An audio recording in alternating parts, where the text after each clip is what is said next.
We dismiss history at our peril. Liberty Nation Radio with Mark Angelides. It's been a turbulent year for Donald Trump, and it seems that this December has been one of the toughest. As Democrats prepare to take the minority position in the House of Representatives, they're unloading every barrel available at the former president in hopes that enough will stick going into the next campaign season. Now, we're back with our special Christmas panel of Lisa K. Donner, Sarah Cowgill, and Scott D. Cosenza. Sarah, tell me, is this a last-ditch effort before all the majority powers from the House evaporate? Or is it just the culmination of events that have been, let's call it, brewing up over the last 4 years? Who did you ask? You, Sarah, you. Oh, I thought you said Scott. Okay, well, my apologies. I think it's a perfect storm of all the above that you mentioned. You know, they're going to try to take him out at the knees so he's not allowed to run for president. And in the meantime, they're just building up momentum of hate. I've never seen anything like this. So they can't do anything between now and when the new Congress is installed. And we know what's going to happen then. They're going to make a lot of noise and then probably not do much of anything. That's just my take on the last 5 or 6 years in politics. So I could be wrong. I would love to see some action going one way or the other, but I don't think so. I think we've got some timid people in the Republican Party, and we've got some, bullheaded, we're just going to, blow through the China shop folks in the Democratic Party. So, they might not be in power, but they're going to still maintain a level of power with the news media, with any kind of messaging that you see. I'm not sure that the Republicans really have much to offer, even though they have taken control of the House.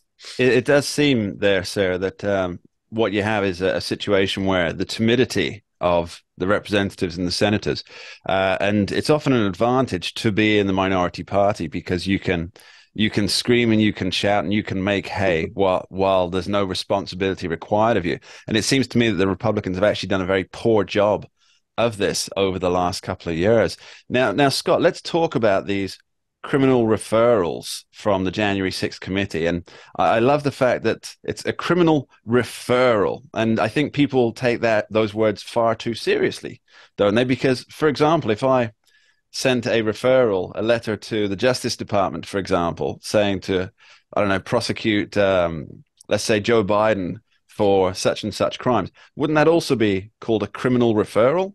I guess what I'm asking is... Absolutely. I've issued many criminal referrals when I to all kinds of agencies when I say, go after these SOBs that are doing X, Y, Z. But unfortunately, it doesn't make the headlines.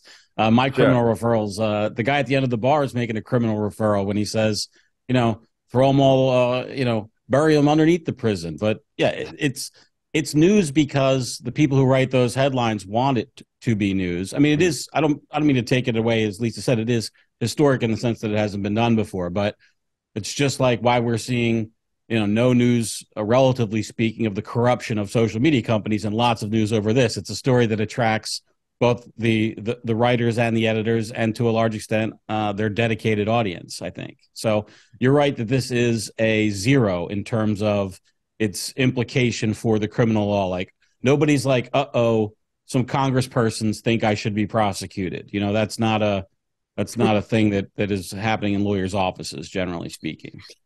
All right. And just very briefly, Scott, a quick follow-up on that. There's 3 charges about not complying with events, obstruction of justice, blah, blah, blah. But there's also the one where they're trying to bar Trump from holding office ever again. That's the best one for them, right? That's the one, right? One. Yeah. Is that the one? Now, does that hold? Obviously, the referral itself doesn't hold any more weight than the others. None of it does. It's all just... Do you suspect that particular one is the one that will continue to gain steam and momentum through the press? No, I think they'll be done after November. We'll have to see if the DOJ, moves to prosecute Trump, and I think they may, but I don't think that the referral from Congress will have any bearing on it. It's just a matter of whether or not Biden or who's ever pulling the strings for Biden and Merrick Garland want that to happen. That's basically yes. Barack Obama is still using his pen and phone, we believe, eh? Now, Lisa, you are our a criminal referral from him. That's something you want to be scared of, yeah. Right? That'll move the mountain. Lisa, all of us at Liberty Nation, we always seek out your take on these matters as our chief political maven. What do you make of the situation? Well, I think we can sort of poo-poo the fact that there might be not a lot of teeth to their recommendation, but it is, again, it's historic, and I think it also points to the other issues that really are going to be dogging Donald Trump. And a couple of weeks ago, I wrote an article called "Turbulent Waters: Dead Ahead for Donald Trump." I didn't think it was going to be a good Christmas, and it's shaping up that way for him, and it's really rough. They've got this special counsel, Jack Smith. He was appointed by Attorney General Garland. He's looking into two things, right? The events of J6 and the Mar-a-Lago thing.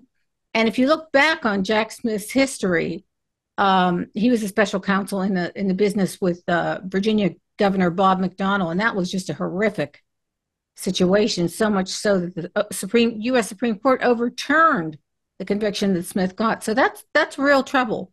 Then there's the real estate company in New York, which was found guilty of defrauding tax authorities. And this wasn't for Trump personally. This was for his company, but still, no, that's not the best news. Then there's the personal fraud lawsuit by Letitia James, who's the New York State attorney. That's real and ever present. Then there was the 11th U.S. Circuit Court of Appeals overturned the special master on the stuff seized from Mar-a-Lago. So there are a lot of real serious issues he's dealing with. And you actually apprised me to a column today by Hugh Hewitt, and I'm wondering if you can kind of give a synopsis or Cliff Notes. Yeah, sure. Super quick, because we're almost up on this panel, this particular segment. So Hugh Hewitt, he wrote about should Trump be offered the Spiro Agnew deal, which I think in 1973, Spiro Agnew, he agreed rather than face a bunch of charges and spend the rest of his days fighting litigation in court, he would agree to a lesser plea and no contest, as you say, as you mentioned earlier, Lisa, and basically everything else went away, and he was allowed to just live out the rest of his days after pleading guilty for people who don't know, he was governor of Maryland, who was vice president of the United States. I don't think we said that yet, and I think a lot of folks who are younger. They weren't alive. Come on, everybody remembers Spiro. He's the reason we have Ford. We had Ford. That was the weirdest. That was a weird political time. All that stuff going down. Oh, yeah. But yes, our greatest U.S. president, by the way. I just have to say it because nobody else will. President Ford, that is. Oh, President Ford. All right. All right. One final round, Robin. Just a yes, no, or not enough information. A magic 8-ball round on this.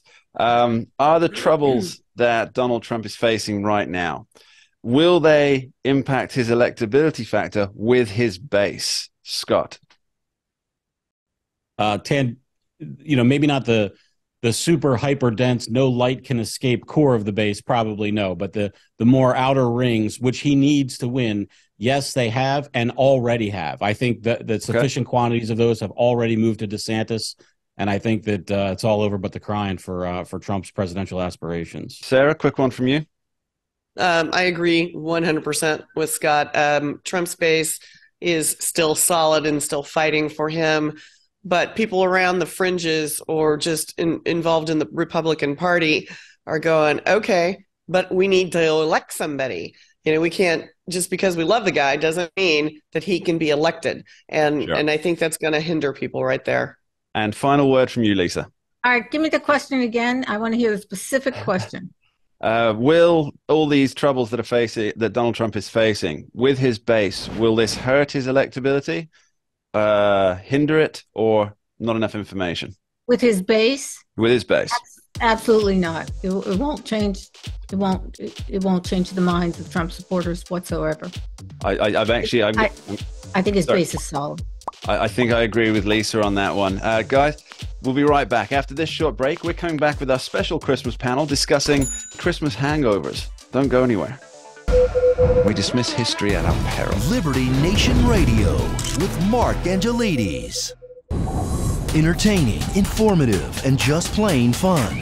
Watch Liberty Nation's The Conservative Five, produced by conservatives for conservatives. C5's The Left Free Zone, hosted by Liberty Nation's Lisa K. Donner, joined by a raucous, irreverent panel of authors, deconstructing leftist narratives, debating the hot topics, and remembering to laugh. Join the official conservative safe You only space. did that to piss Jeff off. Liberty Nation's The Conservative Five.